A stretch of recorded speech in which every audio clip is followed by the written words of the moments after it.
If you would like to get your song reviewed, dear listener, there's the filthy capitalist option. As Sori says, 125 gets you straight to the head of the line. You don't have to be a part of the alliance. You don't have to be part of the group. Wait a minute. And the biggest thing is you don't have to wait. You hop, skip, and jump right in front of everybody. 125 gets you there. You do that 3 times, and you get matched down to the $75 rate for perpetuity. Yes! Also, there is a band review option.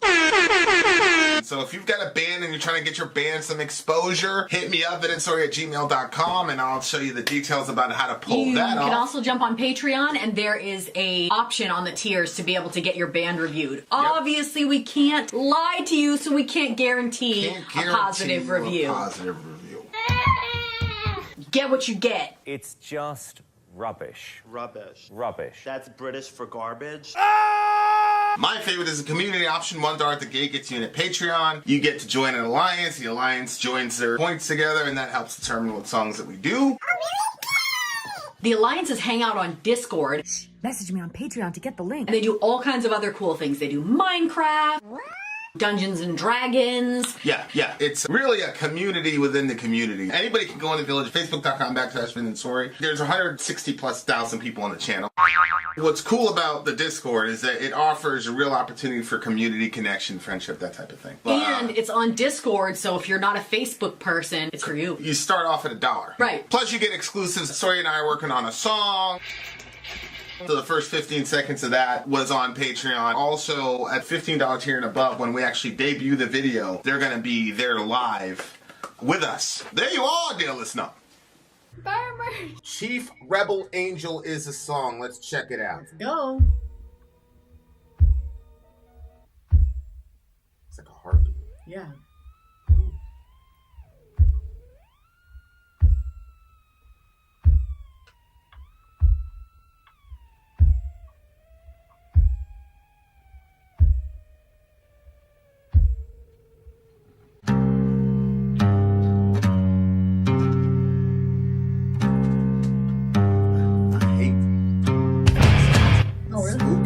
Yeah.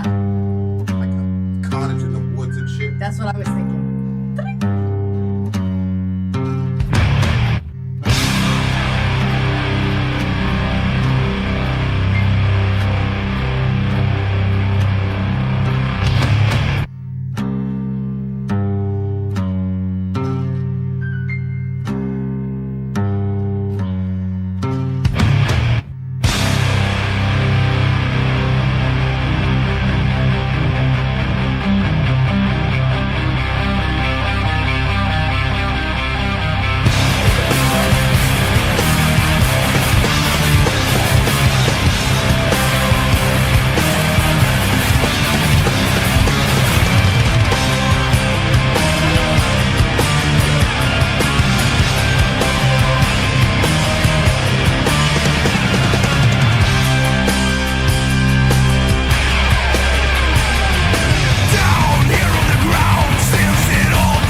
Shout out to Dwayne Chamberlain. I was told by Ben his stream would start at 10 p.m. I feel so betrayed. You must keep constant vigilant on the Discord for time updates, Dwayne. Dwayne, you should have texted me directly, my boy. I would have told you that. I would have told you the skinny. I mean, secondly, Dwayne, you showed up now. It's almost 11 o'clock, so. Well, we're always late. So he's probably like, oh, I'm going to miss the first song. We good. Oh, man. Yeah, he's betrayed. He's betrayed by those he trusted the most. Yep. They betrayed you, Benji. Look, I think he translated it for you. The Black League, Cold Women, and Warm Beer. Cold. No. Oh, boy. All right. I think this song was an ode to Lucifer, right? That's what it looked like to me. It's what it looked like. It looked like he was giving his props to the morning star. Interesting. I already copied these lyrics, but I'm going to have to copy them again. This is going to be an interesting review. First of all, this was for SGS? No, this was for EFOG. Okay. First of all, this is my kind of song, man. Oh, in what way? The sound? Yeah. And like the way I'm a very big believer that if you can make the verse lines like really good to listen to, that you've got an all-time song. Okay. And that's why I think the vocalist from Alice in Chains is one of the top greatest of all time, because to me, his vocal style, anytime you got to when he was doing the verses, it was always something amazing. So this was kind of like that. And then I'm like, there's got to be some limits here. This is a fucking ode to Lucifer. So, like, I'm not going to sit there and be like, yeah! It's like when we gave the first Behemoth review, like a 6. We gave it a 666. Yeah. Like, I'm not giving these motherfuckers. Yeah, okay, all right. Yeah, I'm like, this is about intentionality. I'm not saying. I was like, fuck this. I was like, nah, I ain't doing this shit, man. I ain't dancing around to the fucking devil. Fuck that shit. That's like when we were at that show and they were like, we were at the Behemoth show. Yeah. They said, hail Satan. Yeah. And then I was like, nah, hail Jesus. I was like, And then what's his face saw us like two songs after he gave us our props. Yeah. Hey guys, we're at 39. We got 36 dislikes and we got 36 likes and 3 dislikes. So all we need is one more like or dislike to keep going, because YouTube was blackmailing us. All right. Now let's go. Down here on the ground since it all began, experiment in moral and behavior. In spite of all imperfection, I'm a fan of man. The worm is my rose too. So why phosphorus as opposed to sulfurous? Because phosphorus is still bright, but what's interesting is, and I think you know this, Middle Earth, we use phosphorus in war, right? White phosphorus. okay. So it's bright, and from one perspective, it's aesthetically pleasing. Okay. If you see phosphorus just by itself, or like if you shot phosphorus, and it's beautiful, but when you come in contact with it, it'll set you on fire. It's a horrible, horrible way to die. Really? Yeah, white phosphorus is. So that is a very apt terminology to use for the devil. Phosphorus, because it says phosphorus. Oh, that's really good. Yeah. He says phosphorus before he says Lucifer. Yeah. And I think that's the reason why. If he would have said sulfur, 1, that would have been overused. And 2, this guy's style of Satanism is to be more subtle. Because he says, don't get too cocky. Keep yourself small. Don't ever let them see you coming. Mm-hmm. So the scripture says, I think it's 2 Corinthians around 5, where it says that Satan camouflages himself as an angel of light in order to deceive people. Yeah. And so there is definitely the sulfurous aspect of the devil, but you can smell him coming from miles away if he shows up in the sulfur manifestation. But if it's phosphorus, it's light, it'll attract you. For example, if I set off some white phosphorus, or I deploy some white phosphorus at night, it's going to immediately attract your attention. And if you don't know what it is, you're going to go to it. Wow. And so it makes a lot of sense. Oh, is that for true, Jason? Lucifer to be manifested as, they were dropping white phosphorus in Gaza, which is a war crime. That's correct. isn't it now war crime to use white phosphorus? Yeah, back. Yep. Yes. And the same person that's motivating the lyrics in this song was also motivating the white phosphorus in Gaza. That's a fact. Yep. So this song is lyrically really on point with a satanic understanding of how this guy, to me, has a much better understanding of the machinations and operations of the devil than pretty much everybody in metal and 95% of Christian sort of projections of how the devil operates. Because if you look, and he says, the like, beginning line, did you think was interesting? Down here on the ground since it all began? Yeah. So I'll just kind of throw this in there. So in the scriptures, it talks about Satan and how he deceived Eve in the garden. And a lot of times people picture that it was just like this kind of snake that's kind of like slipping through, and she was like listening to a snake talk to her. But if you look in some of the earlier writings, it was actually like a serpentine angel that was very powerful, very beautiful, and very influential. And after the curse, that's when it says that he's going to have to crawl on his belly for the rest of his life. But when he's introduced in the scriptures, it calls him the beast of the field, almost like demoting him and starting it out where you don't take a lot of respect for him, because it was like, oh, the beast of the field. Like, and in this, I know that they were this song kind of like is trying to like, it's an ode to Satan, basically, you were saying, but it says down on the ground since it all began. I just thought it was an interesting way to start it, because that's exactly what the scripture does, where it starts telling him like he's a beast from the beginning. But this one is saying down on the ground since it all began, because from the beginning, that's how we see him just crawling around about on the ground instead of being like this amazing creature. Like Eve saw him as this amazing creature, but everyone after that saw him as that crawling serpent. Yeah. Eating He's dust. called a guardian cherub in Ezekiel. And there are some scholarship, and I agree, that cherub and seraph at some level are interchangeable. So seraphim are specifically mentioned in Isaiah 6. And what's fascinating, remember, this is an ancient Near Eastern religion, okay? And what do you have all over the ancient world and the ancient Near East and Egypt? Is serpents, snakes.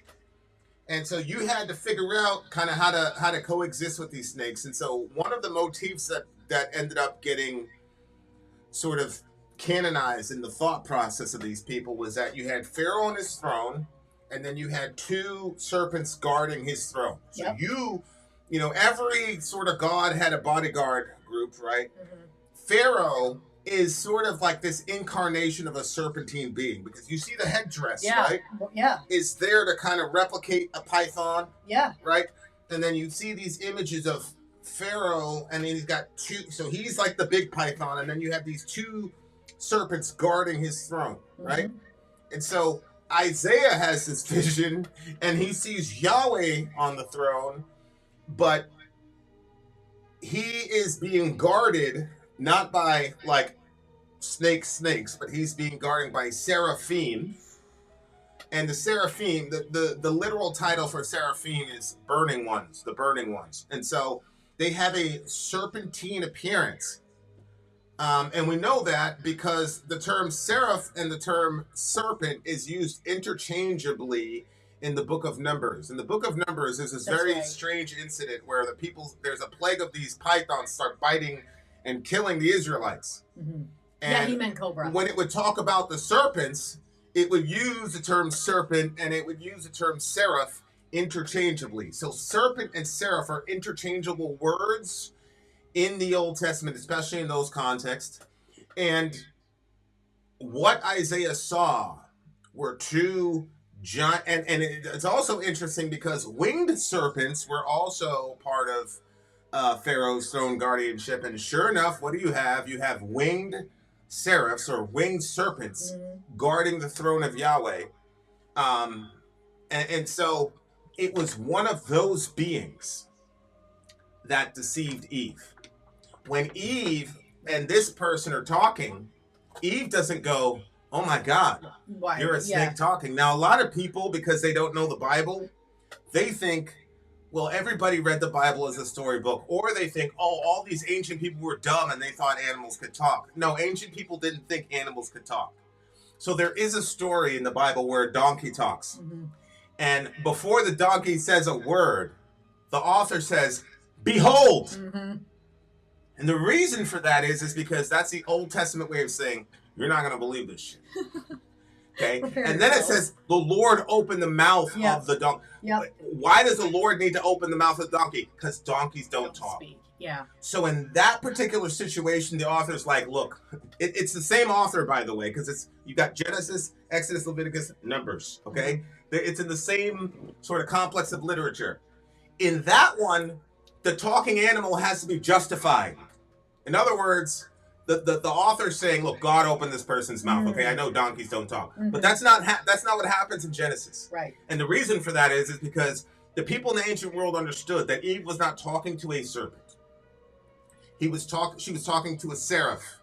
Okay, and whatever you see on the earth is simply an image of something in the other world. So we are images of God. Yep. Okay? God is not a man. God is not man-like. We are God-like. Right. So seraphs are not serpentine. Serpents are seraph-like. Does that make sense? So when Eve is talking to this being, she is not thinking, you're a snake, I'm listening to a talking snake. And it also makes sense why she would take spiritual advice about God from that particular being. Because why? they were the closest, right? Because they were the closest, correct. The Garden of Eden was actually a mountaintop garden where gods, lowercase g, and men would interface with each other. And both groups were called the sons of God, and then you had God the Father and the Trinity as the head of this family. And so God had a material family of sons and daughters of God, and he had a spiritual family of sons, right, with the angels, and both of us were supposed to coexist. That's what Eden was. Okay? So when you're hearing about the serpent and all the rest of it, she's not talking about a talking snake. She's talking about a powerful, mighty seraph who she would have looked upon as an advisor, somebody who is holy, close to God, that could explain things to her, etc. And that's the reason why she has no problem having this discussion, because I'm sure they had previous discussions about this shit, about a whole bunch of other shit that he was right about. Right, 100. Yeah, that's true. But when you look here, it says, I am in spite of all imperfections, I'm a fan of man. And that's a really fascinating text, because that tells me that the kind of Satanism we're talking about here is Satan as an archetype of rebellion, and the guy that's really been on the side of humanity, right? It's kind of like this Promethean thing, like, why are you trying to keep all this knowledge from us? Why are you trying to impose your view on us? Satan then becomes the archetype of rebellion against unjust oppression, if that makes any sense. Okay? Yeah. So these people don't necessarily believe that Satan is a literal being, but they do believe he's an archetype of what it means to have self-will and rebellion, that type of thing. Yeah. What we would need. Yeah. I think we need. Many my names, but one and the same, chaos being in the everlasting flame. See, there it goes. You know how many times we've seen that in a song where it's something that's like specifically like Satanized, and they talk about chaos? Yeah, and then you have it at the beginning of time where everything was, and then God brings order to it all. Like there is, I do think that is something to pay attention to, like how well or poorly you take care of your own body. As in, is it chaotic? Like you don't brush your teeth, you don't make your bed, you don't comb your hair, you don't do anything for yourself. Like, like I think that also kind of like tells us like the state of like kind of where we're at. Not that I think that the outward appearance is a telltale of what's going on internally. Well, there's a branch in Satanism. The dude from Vatane, and I think the dude from Death. There's a brand of theistic Satanism where chaos is like the ultimate goal. You know how like we're bringing out the kingdom, they're bringing out chaos. No, thank you. Yeah. Phosphorus, Lucifer stand up and praise. Wait, it's a strategy? Like, do they sit around and strategize how they're going to make the world more chaotic? No, that's just the goal. That's a telos. That's where we're going. Okay.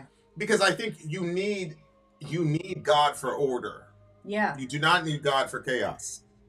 But order is inexplicable without a purposeful mind. But chaos You don't need a purposeful mind for that. But then the next question becomes, how can you even understand or appreciate what chaos is unless you already are operating from the standard of order? So it's impossible for you to escape God. But let's just continue and pretend that your upside down crosses are accomplishing that. We continue. Phosphorus, Lucifer, stand up in praise of the morning star. Lucifer's called the morning star in Ezekiel and Isaiah, I believe. And there it is, your chief rebel angel. Chief rebel angel, Phosphorus, in praise of the morning star. Don't get too cocky. Keep yourself small. We already talked about that. You know, that if you're the devil, you're not going to show up in a pitchfork and all the rest of it. You're not going to show up in sulfur. You're going to show up in chaos Gnosticism. Yeah, I think so. Chaos Gnostic Satanism, some shit like that, yeah. That's a really interesting line right here. Don't get too cocky, keep yourself small. Yeah. Because, you know, Satan's number one issue is pride. Yeah. And I've been saying this over and over again, that there is a godly way to do everything and a satanic way to do everything. Yep. There's a godly way to love someone and a satanic way to love somebody. Yep. Right? Like we were out there one time and this dude was talking about how this mom gave her son a steady, you know, dose of heroin because she loved him. Because when he would, you know, go into withdrawals, he was acting all crazy and shit. And she didn't want him to rob somebody and then get hurt. And I said, the money. Your mother is going to love your brother to death. Yeah. Jeez. There's a destructive way to love somebody. Yeah. There's also there's a godly way to hate and an ungodly way to hate. Mm-hmm. The scripture says God hates, but the wicked and those who love violence, his soul hates. So there's a divine way to hate, love, blah blah blah blah blah blah blah. That is all good, and there's also a satanic way to love. There's a satanic way to help, and listen. There's also a satanic form of humility. Look what he just said. Don't get too cocky. Keep yourself small. That's humility. But the reason he's being humble is not because he is a child to a father. The reason he's being humble is because he's camouflaging himself and he wants to creep up on people unawares. Notice, don't get too cocky. Keep yourself small. Don't let them see you coming. Right, right. So there is a way even to be humble that is evil. There is no emotional or behavioral category that the devil hasn't found a version of that's absolutely destructive. Mm-hmm. Yeah. All this stuff about like, oh, people who make me feel good are good and people who make me feel bad are bad. That's a childish way to look at the world there, listener. Mm-hmm. You know, when you're a little kid, you don't understand the world. You don't know what real evil is. All you know is you want a chocolate bar, and that nice man in the white van is offering you a chocolate bar. You see? Mm-hmm. So a lot of people think, oh, if I made a person feel good, that means I did a good thing. And if I made a person feel bad, that means I did a bad thing. You're wrong. If there's a satanic way to be humble, then there's a satanic way to do everything. There's a satanic way to be charitable. Is it charity? Give the little 5-year-old girl a chocolate bar? Absolutely. But see, it comes down to intention again. Everything comes down to intention. And what is his goal? Yep. And what is he trying to accomplish? Yep. Solid my game. We're one and the same. Watching, waiting, holding my breath. This is such an important line right here. Watching, waiting, hold my breath. But I'm no puppeteer. The stage is set. You pull your own strings now like butterfly wings. Such a smart line. What he's talking about is some really sick people or kids, they'll take butterflies and pull their wings off. So he says, I'm not the puppeteer. He's saying, I set the stage. You are the one that did all that dumb shit to yourself and pulled off your own butterfly wings. I had nothing to do with it. All I did was set it up. Look, what were they saying? Watching, waiting, hold my breath. I'm no puppeteer. The stage is set. You pull your own strings now like butterfly wings. Once they've touched, they never leave the ground. No, I don't make things happen here. Yeah. Yeah. Chloe, I forgot her last name, God forgive me. But she was 13 and 14. She believed that she was a male. So they took her breasts from her. Yeah. And now she's 19, 20, and obviously regrets it and says, I was way too young to have made this decision. And you would not believe, this is a 19, 20-year-old girl, you would not believe the grown men and women who said, too bad, you made your own decision. Jeez. And that's how Satan operates.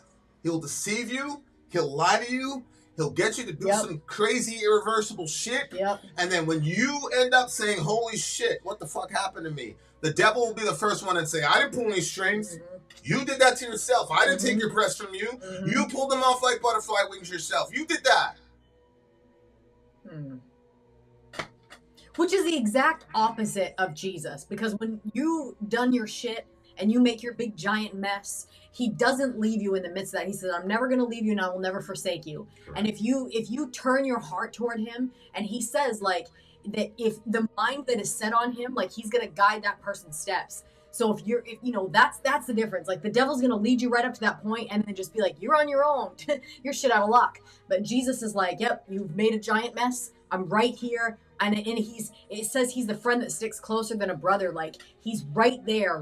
And he's going to guide us and lead us. But like the devil, no, forget about it. You can do all this stuff and worship him and do all these different things. But in the end, he is going to leave you destitute. And that is his plan. And that has always been his plan. And when you're in the middle of it and you're living it up with all the high feelings of the power and the this and the that, like it is a mirage. And it is a false wall that will fall. And when it does, you will see the desolation that is behind that. And that is where you're going to be. When you find yourself in that place and he's way far away and he's like, now look at what you've done. Jesus can come to you in that place, because it's when we're in that place of desolation that I think we're ready to grab for anything. We're ready to say, okay, like I need help.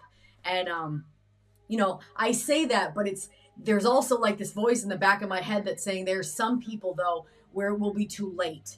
So you can't wait. Don't wait until you're gone from this platform to make that decision, to recognize your own desolation and turn toward the God of your souls and the friend that sticks closer than a brother and the shepherd of our souls. Like there is only one that shepherds our souls. That is it. Everything else is going to lead you astray and is going to lead you away from the path and is another form of that light that is actually darkness. I mean, we're seeing it. We're seeing it. What happened? Listen, we're going to get real deep, y'all. What happened to Chloe Cole was a form of self-hate and self-rejection. Mm-hmm. Right? That was a form of self-hate and self-rejection. And she was in a society that was celebrating her own self-hate and self-rejection. Yep. And then she went and manifested that self-hate and self-rejection in a physical way. Yep. That is irreversible. And the same people that were clapping for her now gave her the finger and said, we ain't giving you no pity whatsoever. Jeez. You made those decisions. So cold. Cool. I'm glad, because that shows you the operatives. Listen, you don't have to believe in a devil. You don't have to believe in a literal whatever. You can believe that there are extra dimensional beings who communicate to us telepathically. If you need that, fine. Here's what I will say. There are malevolent forces in the world. I'm certain all of us, I forgot who said this today, but it was a very simplistic, brilliant way of putting it. I'm sure all of us have had ideas in our minds that are way too good for us. Like, some of us are like extremely selfish people. We're so selfish, we don't know how selfish we are. And then randomly, you'll be like, yo, why don't you help that homeless person over there? Yep. You've never done it in your life. Why don't you go help that person? And this person says, if you get a random thought that's better than you, it probably didn't come from you. Conversely, I'm sure everybody can relate to this. I'm sure you've gotten random thoughts that you are way better than. Yeah. Yep. Right? Yep.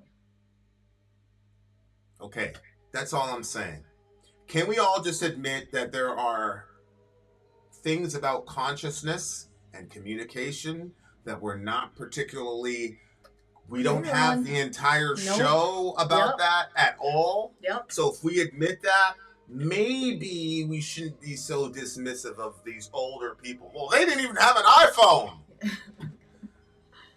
I don't know. Maybe they knew. But shout out to this song because I appreciate the honesty in this song from the devil. Speaking of the devil, go ahead. It had a good tune to it, I thought. So obviously, it's bouncing around and to the tune. But I agree that the song itself was. Sometimes it's so honest that I'm like, what is the devil doing? Mm-hmm. What do you mean? You create this song like that. That's what happens when you feel like you're so ahead. Yeah. It's like I used to, when I was playing ping pong, I used to say, okay, I'm going to get on the left side. I used to tell you what I was going to do before I do that shit. But that's why I say, like, Jesus be trolling people. Because Jesus did the same thing in Genesis 3. Like, I'm going to fuck you up, boy. Yep. I'm fucking you up. He told him right from the gate, I'm going to crush your head, boy. Yep. There's a lot of gang shit going on in the Bible. Believe me. That's probably why. That's so funny because in the actual curse, he says that there was going to be that was going to crush the head of the serpent while the serpent was going to bruise his heel. So, like, I don't know, like, the devil, he's probably so prideful and he thinks that he understands. So he's like, okay, that means I have to crush his head before he can crush mine. Right. And so he's like, send him to the cross, death. Yeah. And then he dies. And then it's like 3 days later, he's rising from the dead. There must have been a real panic. He's trolling in the spiritual realm. Then he shows up in hell. He's like, give me those. Let me hold some. That's what we used to say. Hey, you know what this is. Let me hold something. Hey, we friends. We're friends. We still gonna be friends though. The same society that's still pushing the perverted message of self-mutilation. Listen, all I got from my society and its desire for self-destruction is a destructive Jesus on a cross. If you took part in self-mutilation and self-destruction because you got deceived by the zeitgeist or whatever's going on in your mind, that's cool. It's not cool because of what happened to you, but that can be forgiven. And that's reason number 68 trillion why Jesus had to die the way he died. Yep. He died a mutilated death. He was lacerated to pieces because he knew that a lot of his people were going to take part in their own mutilation and destruction of themselves, psychologically and physically and otherwise. And he says, even y'all, come on over. Yep. And all the people that took part in mutilating that girl and fucking her life up, Jesus said, yep, come on over. Only acknowledge your sin. You have to acknowledge it. That's the thing. You're not just gonna waltz over there. Like you have to acknowledge what you've done that's wrong. Yeah. I appreciate the song because it lays out the devil and who he is perfectly. Like he will set the stage. Yep. But you make the decisions. Even if you're demon possessed, you're still gonna get held accountable because you had to work yourself up to the point where you allowed yourself to be inhabited by all those malevolent spirits. The other thing too, going back to the butterfly part, you were saying that the wings got removed. They actually just got touched. That's the way that it is with like moths and butterflies. If you touch them and that dust comes off their wings, they won't fly. So they're gonna look like they're okay, but it's over with for them. And that I think is also the work of Satan in people's lives too, is that it doesn't necessarily look like as destructive as it actually is. But in the end, I mean, the butterfly couldn't get back up off the ground. Ian, if you could please just listen to what Sori said, because she already explained the death of Jesus, and you're only looking at it from a physicalist perspective. She talked about that yesterday.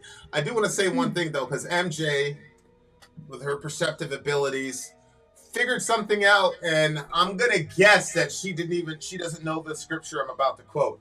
But she said, is the devil foolish, or does pride encumber his intelligence? Yep. Well, the scripture explicitly says that, MJ. It says, you corrupted your wisdom for the sake of your splendor. Mm-hmm. So because you were so awesome, you fucked up your wisdom. Because he was wise. Mm-hmm. He was wiser than all creation, but he was also more beautiful than all creation, and he couldn't hold those in tension. Yep. Good point. Yeah. 9.2.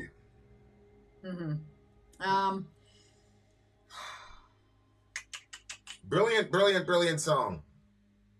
It's I'm conflicted because I want to give it a 1 because I don't like that it's an ode to the devil. They 6. But he it's a 6 for me. All right. I'll give it a 6.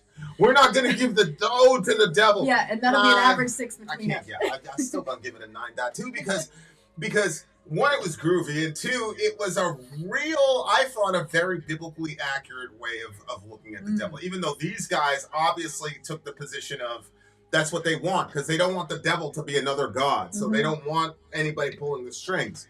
It's all about doing your thing and all that. So still gonna give it a 9.2. Shout out to him. 6 for me. Listen, 9.2, 9 minus 2 equals 7. 7 is the number of perfection, so That's God it. wins anyway. Yeah. Whatever. We'll we be have right another. back. We have another. Well, we're not going to. We have another Entombed song.